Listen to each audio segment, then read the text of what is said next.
Hello everyone, అందరికీ నమస్కారం. Welcome back to Rakshiprabha. ఈ వీడియోలో నేను మీకు బాలనాగమ్మ యొక్క స్టోరీ చెప్తాను. మీకు తెలిసి ఉంటుంది బాలనాగమ్మ మరియు పకీరు వాళ్ళ స్టోరీ. నాకు ఇప్పుడు నేను సిక్స్త్ క్లాస్ చదువుతున్నాను కాబట్టి నాకు బాలనాగమ్మ యొక్క స్టోరీ అంటే దాని చాప్టర్ అనేది ఉంది. దీన్ని మనం జానపద కథ అని కూడా అంటాం. నేను ఆ స్టోరీ అనేది చదివి నా ఓన్ వర్డ్స్లో నేను మీకు ఈ వీడియోలో చెప్పబోతున్నాను, అంటే ఈ వీడియోలో చెప్తాను. ఓకే. కాశీకి పడమట దిక్కున చక్రపట్నం అనే రాజ్యం ఉన్నది. ఆ రాజ్యానికి రాజు నవంభోజరాజు. నవంభోజరాజు యొక్క భార్య లక్ష్మీదేవమ్మ. లక్ష్మీదేవమ్మకు ఎన్నో ఏళ్ళగా సంతానం కలగలేదు. సంతానం అంటే పిల్లలు అన్నట్టు, ఏండ్లు అంటే సంవత్సరాలు. ఎన్నో ఏళ్ళగా సంతానం కలగలేదు. సంతానం కలగట్లేదు అని ఒక లక్ష్మీదేవమ్మ ఒకరోజు ఒక ఋషి దగ్గరికి వెళ్తుంది. ఆ ఋషిని ఇలా అంటే ఆ ఋషి దగ్గరికి వెళ్ళి ఇలా ఉంటుంది, ఋషి గారు, నాకు ఎన్నో ఏళ్ళగా సంతానం కలగలేదు, దయచేసి నాకు సహాయం చేయండి అని కోరుతుంది. అప్పుడు ఋషి, నేను నీకు సహాయం చేస్తాను. ఎలా అంటే, నువ్వు ఈ కొండ పక్కనున్న గుంత మామిడి చెట్టు దగ్గరికి వెళ్ళు, నీకు 3 అవకాశాలు ఉంటాయి. నువ్వు ఆ మూడోసారి ఎక్కి దిగేసరికి నువ్వు ఎన్ని పండ్లు కోస్తావో, అంటే నీ ఒడిలో కోసి ఎన్ని మామిడి పండ్లు ఉంచుతావో ఆ పండ్లని ఇంటికి తీసుకువెళ్ళి ఆరగించు. నువ్వు ఎన్ని పండ్లు అయితే ఆరగిస్తావో అంతమంది పిల్లలు నీకు పుడతారని చెప్తాడు. అది విన్న లక్ష్మీదేవమ్మ చాలా ఆనందంతో ఆ కొండ పక్క ఉన్న ఆ మామిడి చెట్టు దగ్గరికి వెళ్తుంది. కానీ ఆమెకు తెలీదు ఆ చెట్టు లోపల నాగేంద్రుడు నిద్రిస్తున్నాడని. నాగేంద్రుడికి 12 తలలు ఉంటాయి మరియు అతను డేంజరస్. లక్ష్మీదేవమ్మ ఆ చెట్టు దగ్గరికి వెళ్ళి మొదటిసారి ఎక్కుతుంది. మొదటిసారి ఎక్కినప్పుడు కొన్ని పండ్లు అనేవి రాలిపోతాయి మరియు ఆ తను కోసినప్పుడు తన ఒడిలో 7 పండ్లు మాత్రమే మిగులుతాయి. రెండోసారి ఎక్కుతుంది. రెండోసారి ఎక్కినప్పుడు కూడా 7 పండ్లు మాత్రమే మిగులుతాయి. మూడోసారి ఎక్కుతుంది. అప్పుడు కూడా 7 పండ్లు మాత్రమే మిగులుతాయి. కానీ అప్పుడు నాగేంద్రుడి యొక్క నిద్ర అనేది డిస్టర్బ్ అవుతుంది. అప్పుడు నాగేంద్రుడు లక్ష్మీదేవమ్మ దగ్గరికి వస్తాడు. నాగేంద్రుడిని చూసిన లక్ష్మీదేవమ్మ చాలా భయపడుతూ వణుకుతూ ఇలా అంటుంది, ఎందుకు వస్తేవి దేవా, నన్ను చంపనీకి వస్తువా అని అంటుంది. అప్పుడు నాగేంద్రుడు, అవును, నేను నిన్ను చంపడానికే వచ్చినాను, ఎందుకంటే నువ్వు నా నిద్ర భంగం చేశావు కాబట్టి అని అంటాడు. అప్పుడు లక్ష్మీదేవమ్మ, నీకే నా ప్రాణాలు కావాలంటే నాకు పిల్లలు పుట్టి 9 సంవత్సరాల తర్వాత నేనే నీ దగ్గరికి వస్తాను అని మాట ఇస్తుంది. అప్పుడు నాగేంద్రుడు, సరే, మాట నిలబెట్టుకపో అని అంటుంది. తర్వాత లక్ష్మీదేవమ్మ పండ్లను తీసుకువెళ్ళి ఇంట్లో ఆరగిస్తుంది. అన్నట్లు ఋషి చెప్పినట్లుగానే లక్ష్మీదేవమ్మకు లక్ష్మీదేవమ్మ 7 ఆడపిల్లలకి జన్మనిస్తుంది. వాళ్ళకి సూర్యనాగమ్మ, చంద్రనాగమ్మ, ఉత్తర కన్య, దక్షిణ కన్య, పగడాల సంగమ్మ, మునికన్య, బాలనాగమ్మ ఇలా పేర్లు పెట్టి అల్లార ముద్దుగా పెంచసాగింది. అలా సాగుతూ 9 ఏళ్ళు కావస్తుంది. నాగేంద్రుడు ఇచ్చిన సమయం కావస్తుంది కాబట్టి తను మాట నిలబెట్టుకోవడానికి వెళ్ళాలి అని అనుకొని తన భర్త అయిన నవంభోజరాజుని పిలిచి, నాథ, నువ్వు వేరే పెళ్లి చేసుకోకు, మరియు ఒకవేళ నువ్వు వేరే పెళ్లి చేసుకుంటే నా పిల్లల బతుకు ఆగమైపోతుంది అని అంటుంది. అప్పుడు నవంభోజరాజు, నేను వేరే వాళ్ళని ఎందుకు పెళ్లి చేసుకుంటాను, మన పిల్లల బతుకు ఎందుకు ఆగమైపోతుంది, అసలు నువ్వు ఇలా ఎందుకు అంటున్నావు అని అంటుంది. అప్పుడు లక్ష్మీదేవమ్మ, నాకు ఎన్నో ఏళ్ళగా సంతానం కలగలేదని నేను ఒక ఋషి దగ్గరికి వెళ్ళాను. ఆ ఋషి నేను సహాయం అడిగితే తను ఆ మామిడి చెట్టు దగ్గరికి వెళ్ళి ఇలా నాకు చెప్తాడు. అప్పుడు నేను 3వ సారి దిగేసరికి 7 పండ్లు మిగులుతాయి, కానీ ఆ చెట్టు మీద నాగేంద్రుడు ఉన్నాడని నాకు తెలియదు. సో నాగేంద్రుడి నిద్ర అనేది డిస్టర్బ్ అవుతుంది. నేను అతనికి 9 ఏళ్ళ తర్వాత నా పిల్లలు పుట్టి 9 ఏళ్ళ తర్వాత నేనే వస్తాను అని మాట ఇచ్చాను కాబట్టి ఈ 9 ఏళ్ళు నాకు ముగిసిపోయే టైం వచ్చింది కాబట్టి నేను వెళ్ళాలి మరియు మాట నిలబెట్టుకోవాలి కాబట్టి అతను నాగేంద్రుడు వస్తాడు అని చెప్తాడు. అప్పుడు మరియు నువ్వు మాట ఇవ్వు, వేరే వాళ్ళని పెళ్లి చేసుకోకు అని, మరియు ఆ పిల్లల్ని అల్లారం ముద్దుగా చూసుకుంటానని అంటుంది. అప్పుడు నవంభోజరాజు కొంచెం ఇలా బాధగా ఫీల్ అవుతూ మాట ఇస్తాడు, నేను వేరే వాళ్ళని పెళ్లి చేసుకోను మరియు మన పిల్లల్ని చాలా జాగ్రత్తగా మరియు అల్లారం ముద్దుగా పెంచుతాను అని చెప్తాడు. అన్నట్లుగానే లక్ష్మీదేవమ్మను నాగేంద్రుడు వచ్చి కాటేస్తాడు. కాటేసిన మరుక్షణమే లక్ష్మీదేవమ్మ చనిపోతుంది. నవంభోజరాజు లక్ష్మీదేవమ్మకు మాట ఇచ్చినట్లుగానే పిల్లల్ని అల్లారం ముద్దుగా పెంచసాగాడు. అలా పెంచుతూ రాజ్యాన్ని పట్టించుకోవడం అన్నమాట. పట్టించుకోకుండా రాజ్యంలో కొన్ని కబ్జాలు అవడు, వాళ్ళని ఎవరు పట్టించుకోకుండా వేరే యాక్టివిటీస్ అనేవి అవుతాయి. అప్పుడు మంత్రులు, వాళ్ళ పెద్దలు, వాళ్ళ చుట్టాలు ఏదోలాగా చేసి మాణిక్యాలదేవి అనే ఓ దేవితోని ఆమెతోని పెళ్లి చేస్తారు. పెళ్లి చేసినా కూడా నవంభోజరాజు పిల్లల మీదనే శ్రద్ధ అనేది పెడతాడు. ఈ మంత్రులు వీళ్ళు ఉన్నారు కదా, మాణిక్యాల వీళ్ళని ఎందుకు పెళ్లి చేశారంటే, ఒకవేళ ఇప్పుడు మాణిక్యాలదేవి పిల్లల్ని చూసుకుంటే నవంభోజరాజు ఈ రాజ్యాన్ని చూసుకుంటాడు కాబట్టి. ఓకే, కానీ అయినా కూడా నవంభోజరాజు రాజ్యాన్ని పట్టించుకోలేదు. ఒకరోజు ఢిల్లీ షాదూషా రాజ్యం యొక్క లెక్కలు తెలపడానికి రమ్మన్నాడు. మరియు మాణిక్యాలదేవి సమయం కోసం వేచున్నది. ఈ సమయం మంచి సమయం అని మీరు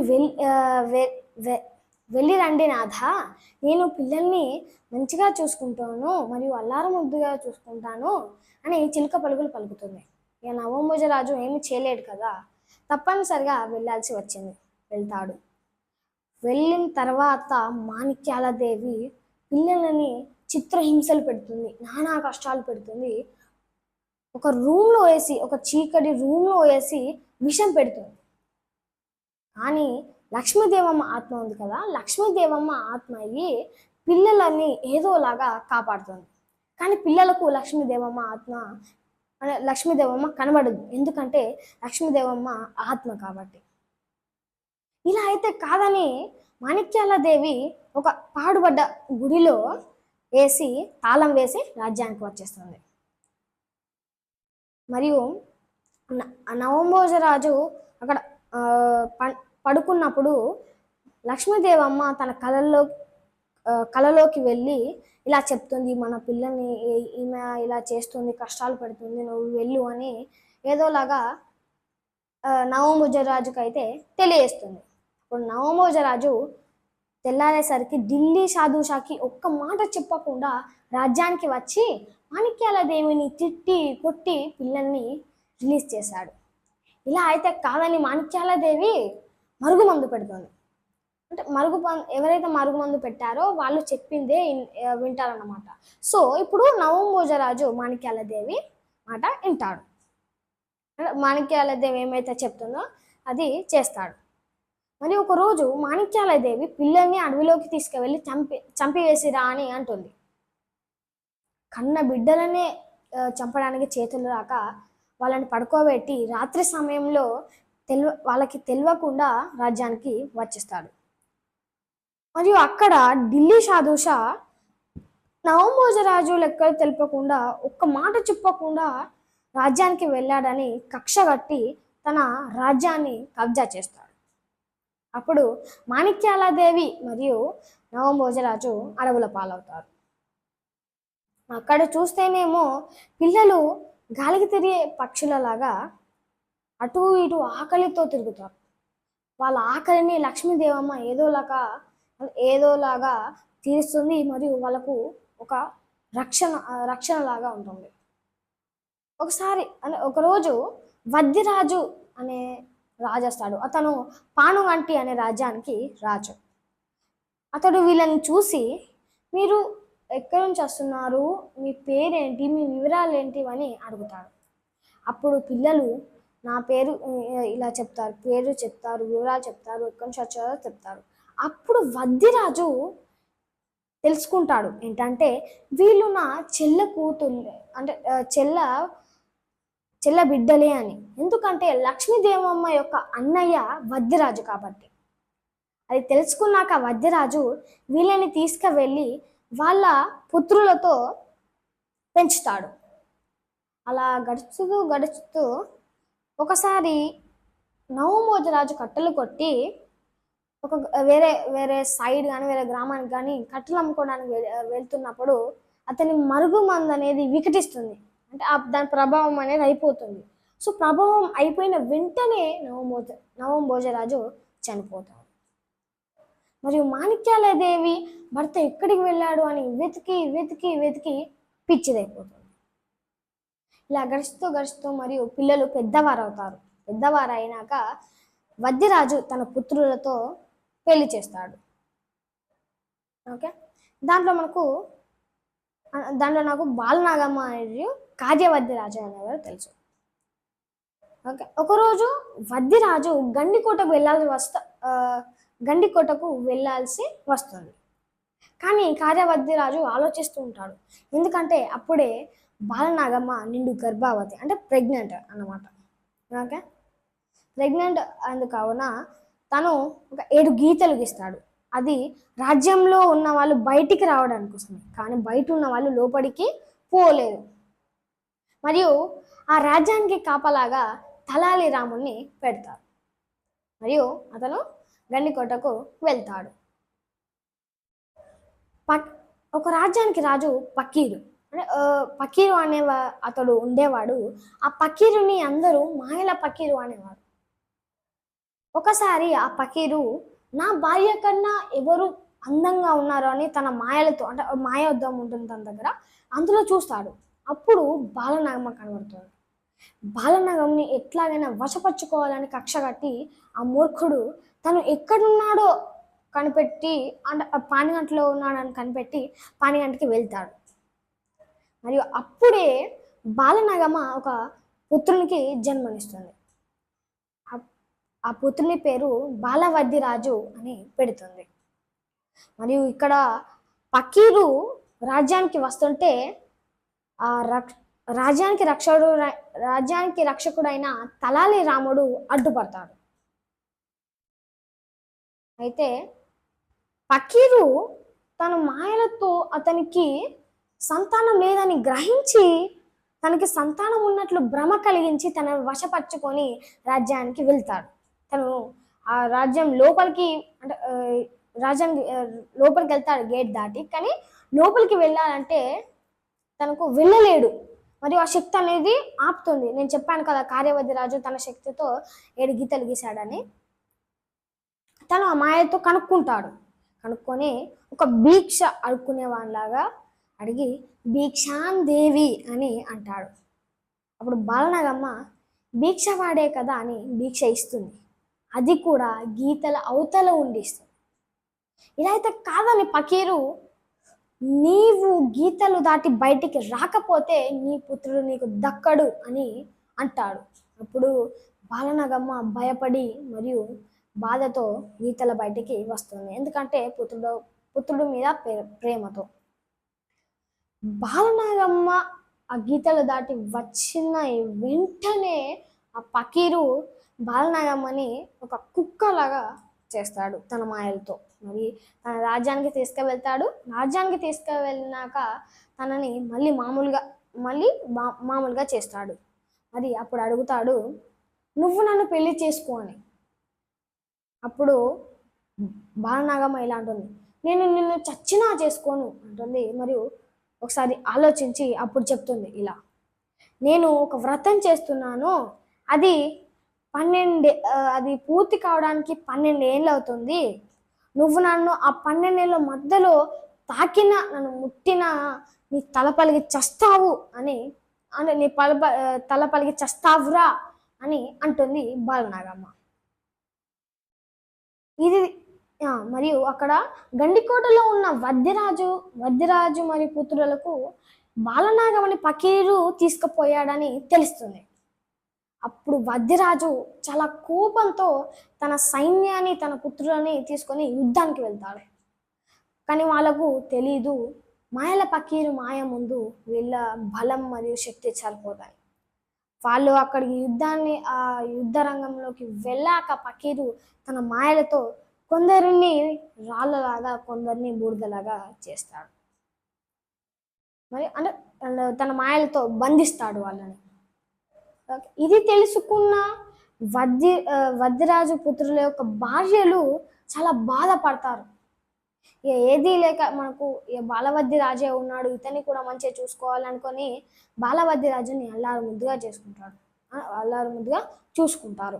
అలా గడుస్తూ అలా బాలవద్ది రాజు కొంచెం పెద్దవాడు అవుతాడు. తను ఫాస్ట్గా విద్యలు అనేవి నేర్చుకుంటాడు. విద్యలు అనేవి ఫాస్ట్గా నేర్చుకుంటాడు అన్నమాట.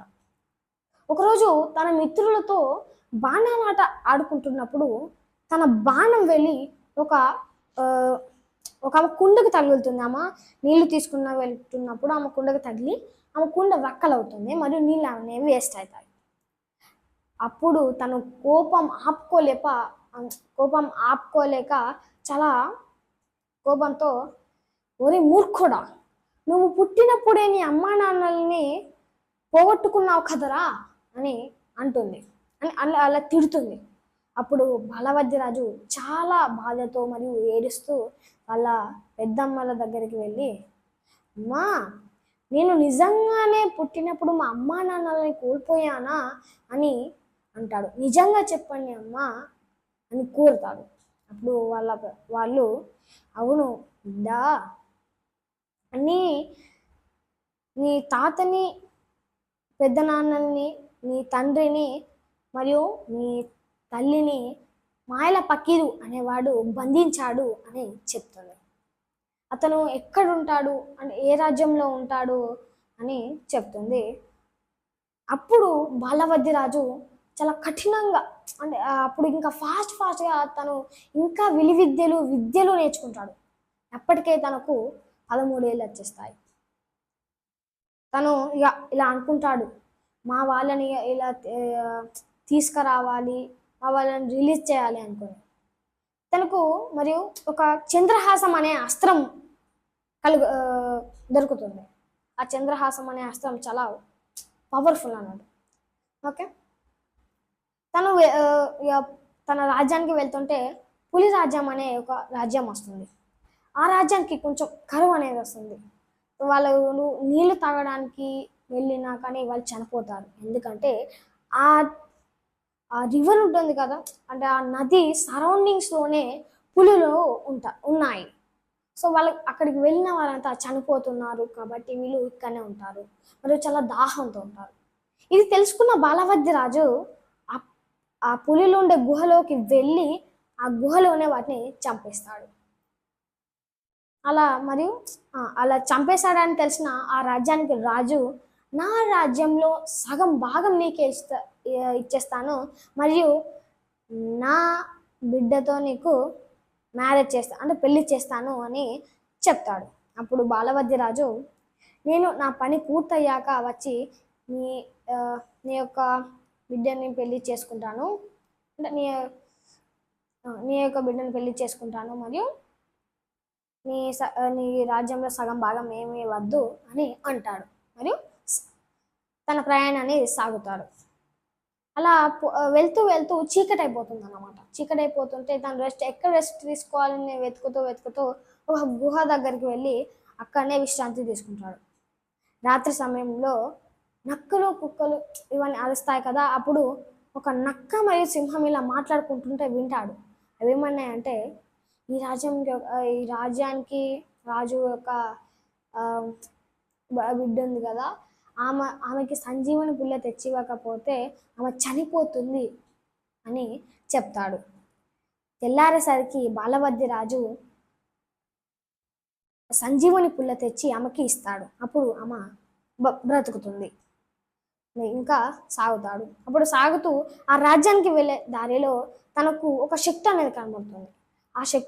ఆ శక్తి అటు వెళ్ళకుండా ఆపుతుంది. దాన్ని పిడుగుద్దులు గుద్ది చంపబోతుంటే అప్పుడు ఆ శక్తి అంటుంది, నన్ను చంపకండి, నన్ను పకీరు ఇలా అడ్డం పెట్టాడు, నేను మీకు పకీరు రాజ్యానికి ఎలా పోవాలో చెప్తాను అని అంటుంది ఆ శక్తి. అప్పుడు చెప్తుంది, నువ్వు ఈ దగ్గరలోనే ఉన్న ఒక అవ్వ దగ్గరికి వెళ్ళి, అవ్వ నేను నీ మనవన్నే అని చెప్పు. అప్పుడు మరియు రాజ్యానికి ఎలా వెళ్ళాలో అడుగు. అప్పుడు ఆ అవ్వ నీకు ఏ దారిలో వెళ్ళాలో ఎలా వెళ్ళాలో చెప్తుంది అని ఆ శక్తి అనేది చెప్తుంది. అప్పుడు ఇక బాలభద్రరాజు ఆ అవ్వ దగ్గరికి వెళ్ళి, అవ్వ నేను నీ మనవన్నే, నాకు ఆ రాజ్యానికి దారి చెప్పవా అని అంటుంది. అప్పుడు ఆ అవ్వ ఏ దారిలో వెళ్ళాలో ఎటు వెళ్ళాలో చెప్తుంది. అది బాలభద్రరాజు వెళ్తాడు. వెళ్ళి ఫస్ట్ ఆఫ్ ఆల్ తన అమ్మ అయిన బాలనాగమ్మ దగ్గరికి వెళ్తాడు. పుత్రుని చూసిన బాలనాగమ్మ చాలా అంటే చాలా ఆనందపడుతుంది. మరియు ఒకసారి ఆలోచించుకొని కొంచెం బాధగా చెప్తుంది, వాడు కర్కోటకుడు బిడ్డ, నిన్ను చంపేస్తాడు, నువ్వు వెళ్ళిపో అని అంటుంది. అప్పుడు బాలభద్రరాజు అంటాడు, అమ్మ నేను నిన్ను, తాతను, మన పెద్ద నాన్నలను, తండ్రిని రిలీజ్ చేయడానికి మరియు నేను మిమ్మల్ని తీసుకుపోయడానికి వచ్చినాను. ఈ పకీరు ప్రాణం ఎక్కడున్నారో తెలిస్తే నేను మిమ్మల్ని అందరినీ తీసుకుపోగలను అని అంటాడు. ఒక్కసారి పకీరు అడుగమ్మా అని చెప్తాడు. అప్పుడు బాలనాగమ్మ వెళ్ళి పకీర్ని, నీ ప్రాణం ఎక్కడుంది పకీరు అని అడుగుతుంది. అప్పుడు పకీరు, 7 సముద్రాల వెనకాల జీవిగడ్డలో ఉన్న రాతికోట, ఆ రాతికోటలోన కొన్ని చెట్లు ఉంటాయన్నమాట. ఆ చెట్టులో ఒక చెట్టు, ఆ చెట్టు తొర్రులో ఓ వజ్రం చిలుక, ఆ వజ్రం చిలుకలో ఓ బంగారు చిలుక, ఆ బంగారు చిలుక కంఠంలో ఉంటుంది అని చెప్పాడు. అప్పుడు బాలభద్రరాజు సముద్రాలు దాటేందుకు 7 సముద్రాల దగ్గరికి వెళ్ళి అక్కడ చెట్టు కింద కూర్చొని ఆలోచిస్తూ ఉంటాడు. ఎలా వెళ్ళాలి, ఎవరు సాయం తీసుకోవాలి అని ఆలోచిస్తూ ఉంటాడు. తను చెట్టు కింద కూర్చున్నాడు. ఆ చెట్టు పైన గండబేరుండ పక్షి యొక్క పిల్లలు ఉన్నాయి. నాగేంద్రుడు ఆ పిల్లల్ని తినడానికి వస్తూ ఉంటాడు. నాగేంద్రుడిని చూసిన ఆ గండబేరుండ పక్షి యొక్క పిల్లలు అరుస్తూ ఉంటాయి. అప్పుడు ఇవేంటి ఇలా సౌండ్ చేస్తున్నాయని పైకి చూస్తాడు. అప్పుడు చూసినప్పుడు నాగేంద్రుడు వాళ్ళని తినడానికి చూస్తాడు. అది చూసిన బాలభద్రరాజు తన చంద్రహాసం తీసి నాగేంద్రుడు యొక్క 12 తలల్ని నరికేస్తాడు అన్నమాట.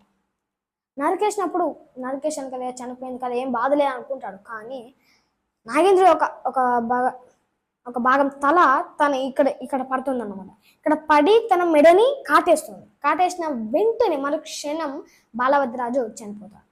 మరియు కాసేపటికి అంటే చీకటి పడే సమయానికి గండబేరుండ పక్షి వస్తుంది. గండబేరుండ పక్షి వచ్చి అక్కడ జరిగిన సీన్ అనేది చూస్తుంది.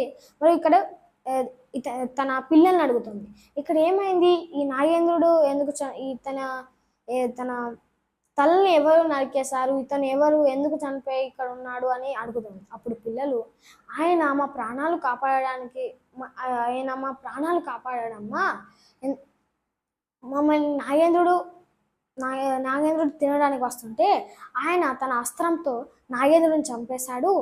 నాగేంద్రుడు ఒక తల భాగం తన మీద పడి తన మెడని కాటేసింది, అందుకే తను చనిపోయాడను చెప్తుంది. అతనికి మీరు సహాయం చేయండి అమ్మా, ఎందుకంటే ఆయన మమ్మల్ని కాపాడాడు కదా అని అంటుంది. అప్పుడు గండబేరుండ పక్షి సంజీవని పుల్ల తెచ్చి బాలభద్రరాజును అడుగుతుంది. అలాగే నీ వివరాలు ఏంటి, నువ్వు ఎందుకు ఇలా వచ్చావు అని అడుగుతుంది. అప్పుడు బాలభద్రరాజు, నా పేరు బాలభద్రరాజు, నేను అతని వివరాలని చెప్తాడు. అప్పుడు గండబేరుండ పక్షి, నీకు ఏదైనా సహాయం కావాలా, నేను నీకు రుణపడి ఉంటాను, ఎందుకంటే నువ్వు నా పిల్లల ప్రాణాలే కాపాడావు కాబట్టి అని అంటుంది. అప్పుడు బాలభద్రరాజు, నువ్వు నన్ను 7 సముద్రాల వెనకాల ఉన్న జీవిగడ్డలోకి తీసుకువెళ్ళు, నేను ఆ తర్వాత రాతి కోటలోకి వెళ్ళి ఆ చెట్ల మధ్యలో ఉన్న ఒక చెట్టు కనిపెట్టి ఆ చెట్టు తొర్రలో ఉన్న ఆ బంగారు వజ్రం చిలుకని, ఆ వజ్రం చిలుకలో ఉన్న బంగారు చిలుకని తీసుకుంటాను అని చెప్తాడు. అన్నట్లుగానే గండబెరుండ పక్షి నా ఈపు మీద వెక్కు, నేను 7 సముద్రాలు దాటి ఆ జీవిగడ్డలోకి తీసుకువెళ్తాను అంటుంది. అన్నట్లుగానే గండబెరుండ పక్షి జీవిగడ్డలోకి తీసుకువెళ్తుంది. జీవిగడ్డలోకి తీసుకువెళ్ళి తను వెయిట్ చేస్తూ ఉంటుంది బాలవద్రరాజు కోసం. బాలవద్రరాజు ఆ జీవిగడ్డలో నుంచి రాతికోటకు వెళ్ళి ఆ రాతికోటలో తను ఆ చెట్లు ఉంటాయి కదా, ఆ చెట్లన్నింటినీ తన చంద్రహాసంతో నరికేసినప్పుడు తనకు ఆ చెట్టు కనబడుతుంది, ఏదైతే ఆ తొర్రలో ఉన్న వజ్రం చిలుక. ఆ వజ్రం చిలుక తీసుకొని ఆ చిలుకలో ఉన్న బంగారు చిలుకను తీసుకుంటాడు. ఎప్పుడైతే తను బంగారు చిలుకను పట్టుకుంటాడో అప్పుడు ఫకీరుకు చలిజరం అనేది వచ్చేస్తుంది. మరియు అతనికి తెలుస్తుంది, నా ప్రాణం పోయేయడానికి దగ్గరలోనే సమయం వస్తుంది, అంటే నా ప్రాణం అనేదిగా ఎక్కువ కాలం ఉండదు, నేను చనిపోతాను అనుకోని తను తన మాయతో ఎవరు దాన్ని పట్టుకున్నారని తను చూస్తాడు తన మాయలతో. అప్పుడు తన మాయలో బాలవద్రరాజు కనబడతాడు. తను సరాసరి కోపంతో ఆ చిలుకని పట్టుకొని రాజ్యానికి వస్తాడు, మరియు అక్కడ ఉంటాడు. అంటే యుద్ధం చేయడానికి కోసం ఇలా ఉంటారు కదా, అలా అక్కడ ఉంటాడు. మరి ఫకీర్ బయటకు వచ్చి తన శక్తులు ఉపయోగించడానికి చేలేపుతాడు. చేలేపినప్పుడు అక్కడ బాలవద్రరాజు తన చిలుక ఉంటుంది కదా, చిలుక యొక్క రెక్కను విరుస్తాడు. ఇక్కడ రెక్కను విరిచినప్పుడు ఫకీర్ యొక్క చెయ్యి విరిగిపోతుంది. కాలు లేపుతాడు. కాలు లేపినప్పుడు బాలవద్రరాజు చిలుక కాలు విరిచేస్తాడు. అప్పుడు ఫకీర్ కాలు విరుగుతుంది. ఇక లాభం లేదని, నా ప్రాణాలు కోల్పోతానని క్షమాపణ అడగాలని అనుకుంటాడు. అప్పుడు ఇలా అంటాడు, నన్ను క్షమించండి, నేను ఇంకెప్పుడు ఇలా చేయను, నేను మంచివాడిలాగా ప్రవర్తిస్తాను అని అంటాడు. అప్పుడు బాలవద్రరాజు, నీకే నీ ప్రాణాలు కావాలంటే మా వాళ్ళని రిలీజ్ చేయంటాడు. అప్పుడు ఫకీరు తను చెప్పినట్లుగానే తన తల్లిని, తండ్రిని, తాతని, వాళ్ళ సైన్యాన్ని మరియు పెద్ద నాన్నని విడుదల చేస్తాడు, అంటే రిలీజ్ చేస్తాడు. రిలీజ్ చేశాక వెంటనే అప్పుడు బాలవద్రరాజు ఇలా అంటాడు, నీలాంటి మూర్ఖుడు ఇక బతికి ఉండడం లాభం లేదు, నువ్వు బతికి ఉండడమే వేస్ట్ అనేసి తన చిలుక హెడ్ ఉంటుంది కదా, హెడ్ని ఇరుస్తాడు. ఇరిచినప్పుడు ఫకీరు గిలగిలా కొట్టుకుంటూ చనిపోతాడు. ఇది బాలనాగమ్మ యొక్క స్టోరీ. మరియు ఆ తర్వాత తను చనిపోయిన తర్వాత బాలవద్రరాజు అందరినీ తీసుకొని వెళ్తాడు. ఈ వీడియో కనుక మీకు నచ్చినట్లయితే లైక్ చేయండి, మరిన్ని వీడియోస్ కోసం సబ్స్క్రైబ్ చేయండి. Thanks for watching. Bye friends.